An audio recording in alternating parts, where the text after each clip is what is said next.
We're going to take a look at a training film which you brought, Alicia, and it talks about, we do have some Latinas on the LAFD, and who are we going to see? We're going to see Rosa Torres, who is one of our best, very best engineers on the job, very competent. Here she is. I like being involved in what's going on in the community, and these students are willing to give their time. I'm absolutely willing to give my time so that they can receive this training. I like being involved in what's going on. I like being a part of what the fire department has to put forth for the community. Navigate the mothership. I drive the fire engine, and you have to take a written exam, you have to take a practical exam, and then you take an oral exam. And if you pass all three with high scores, then eventually you'll be promoted into the position. When I'm driving down the street, people usually do a double take. Look at that's a woman. Look at this. And I usually get some friendly waves and the thumbs up. Chief, so that is Rosa Lopez? This is Rosa Torres. She's one of our excellent examples of our female firefighters. In that tape, she was involved with a youth group in teaching them emergency medical technician. Also full-time, she drives a fire apparatus. What happens to a firehouse when the first woman comes in? Psychologically, you know, the male thing is, what happens? I mean, they don't sleep in the same room together, do they? We are gaining separate accommodations in most of the stations, but when I'm sure when Alicia first came on, she'll tell you that she had to sleep in the same room that all the other firefighters did. I'm curious if it had at all any relationship or similarity, rather, to when African Americans joined in 1955. The stories about how the segregation and how much opposition there was in the firehouse by the. What was your experience? One of the stations that I worked in as a probationary firefighter, actually all of them, I don't think had women work there prior to my arrival. And it was interesting, you know, one of the guys afterwards, we were talking, he said, you know, we all decided that when you came here, we really weren't going to talk to you, you know. But as they got to know me, we became closer, you know, it was impossible not to talk to me. But You're so friendly. How can you not talk to me? I know. She's so sweet. Can you believe that?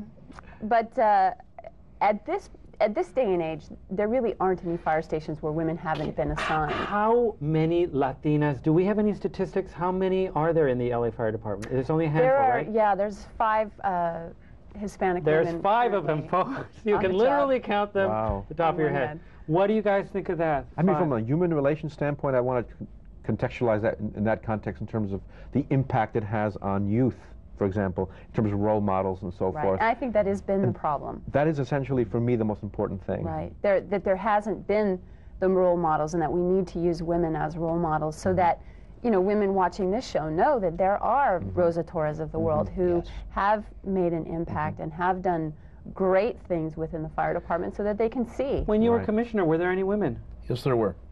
In fact, one of the priorities on the fire department from the Fire Commission when I was there was the aggressive recruitment, hiring, training, and the maintaining, once on the job, of female firefighters and minority firefighters.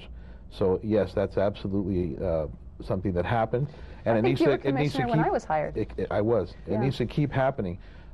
It was a struggle because the fire department is an institution as old as the city of Los Angeles, over 200 years old, and it has been historically a white male-dominated institution and a paramilitary institution. So breaking those barriers is a long-term process, and it takes the commitment of people like Chief Gomez and other people on the department to make it successful. Let's talk a little bit about La Cultura, the Latin culture, because sometimes it backfires for us and our success in what is a very kind of aggressive, predominantly Anglo society insofar as the power structure. Things are changing.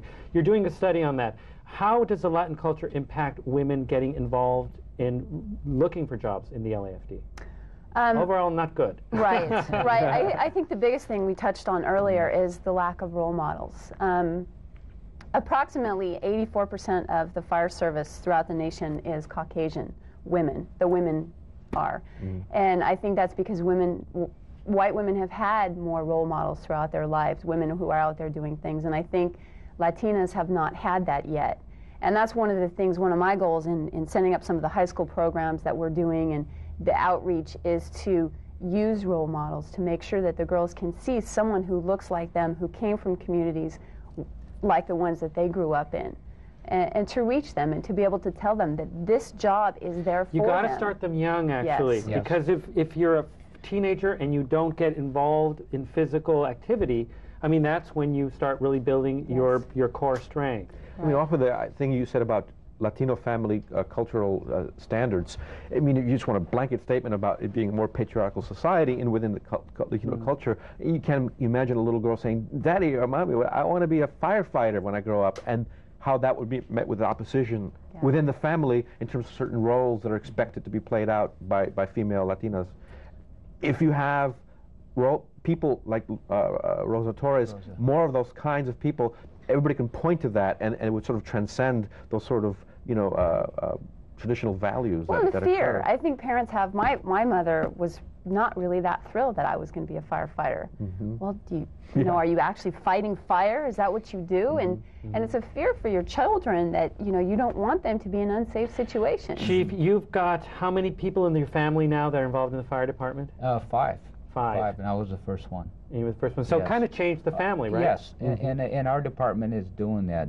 Station by station, we're getting to our community, going to the schools early, and showing people like Rosa Torres and showing them the videos and working with the youth clubs to get them interested in the department. It's an educational How many process. people in your family have been fire commissioner? It It is a family thing. All my kids are talk show hosts at home. The answer is one, me. Really. Let's get to the Latino issue here. Wallace DeCuir, C-U-I-R, who is one of the first African-American firefighters, said that in the early days, this is what Mr. DeCuir said. He said, you had to be super Negro to get into the fire department. Do you have to be super Chicano, super woman today? I mean, how difficult is it? I think when I came on, there was few Hispanics. I don't consider myself one of the groundbreakers because there was other Hispanics prior to me who opened the door and who were well into the door to mentor and coach me. But our department has been very progressive. Obviously, as you can see from our statistics, we have a lot more Hispanics. There's a lot more examples. There's a lot more mentors and I guess coaches there for the young Hispanic that wants to be a firefighter. What are the physical tests you have to do? I think they said there's 4 physical tests. Yes. You have to fly through the air, you have to run through fire. The test basically tests your upper body strength and your stamina. You have to be in pretty good shape. How many push-ups? I can only do like 17. We want our firefighters to be in excellent physical shape, understanding the task that we do. And we want you to stay with us. We'll be back with more Cafe California. We're going to take a little break. So 17 push-ups is not enough. Sorry, we'd have to dismiss you. I mean, they make you, and they count, right? You have to lift a certain